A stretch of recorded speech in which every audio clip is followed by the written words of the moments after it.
प्रिय महाशयों, सत्संग करने हम लोग यहाँ आए हैं। सत्संग विलास विनोद का, आमोद प्रमोद का स्थान नहीं, पूजा पाठ ध्यान करने का स्थान समझते हैं। ध्यान हम क्यों करें, इस बात को समझने के लिए सत्संग में जाते हैं। कौन कौन चीज? पूजा पाठ ध्यान। पूजा पाठ ध्यान हम क्यों करें, इस बात को समझने के लिए सत्संग में जाते हैं। अभी हम लोग सुन रहे थे इंजीनियर साहब से सत्संग के विषय में। सूरदास जी कहते हैं सत्संग कीजिए तो क्या होगा? तीनों ताप की देख देविक भौतिक। पूरा दिन में काम आएगा, जल नहीं गिरेगा, हाँ। पानी नहीं जाएगा। तो सत्संग तो कर रहे थे, तीनों ताप से बच रहे हैं हम लोग। जी ना, क्यों नहीं बच रहे? सिद्धांत गलत है कि प्रयोग गलत है? प्रयोग गलत है। गुरु भाई कहते हैं नित्य सत्संगति करो बनाई, अंदर बाहर द्वय विधि भाई, धर्म कथा बाहर सत्संगा, अंतर सत्संग ध्यान अभंगा। ये बहुत महीन बात है। अब हम ध्यान किसको कहते हैं? अब हम ध्यान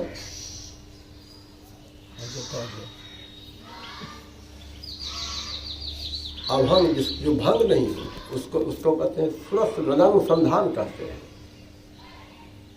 जो नाद में अपनी वृत्ति को लगाकर संसार का काम करते हैं उसको कहते हैं कर्म योग। कौन चीज में? नाद में अपनी वृत्ति को जोड़ लगाकर कर जो संसार काम करते हैं तब होते हैं कर्म योगी। तब हुआ ये आंतरिक सत्संग। अभी जो हम लोग करें तो बाहरी सत्संग, बाहरी सत्संग से बाहर में लाभ होगा, आंतरिक से अंदर में लाभ होगा। ये जो ताप है ये अंदर की ताप है। अंदर के ताप को दूर करने अंदर में जाना पड़ेगा। इन सब बातों की चर्चा के लिए ये सत्संग होता है।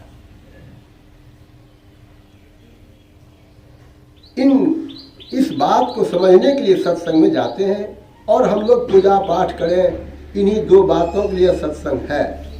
सत्संग उसे कहते हैं कि इन बातों का उपदेश हो और जहाँ पारमार्थिक बात सुनने समझने के लिए एकत्रित होते हैं वह बाहरी सत्संग है और ध्यान करना आंतरिक सत्संग है। ऐसा बाबा साहब कहते थे। घूम घूम कर नहीं किंतु बासे में बैठकर ही मालूम हुआ कि हम लोग अपने कर्तव्य को भूल गए हैं। कौन सी को? कर्तव्य को भूल गए। आप काल की उपासना नहीं करते। काल की उपासना यह है कि जिस समय जो काम करने का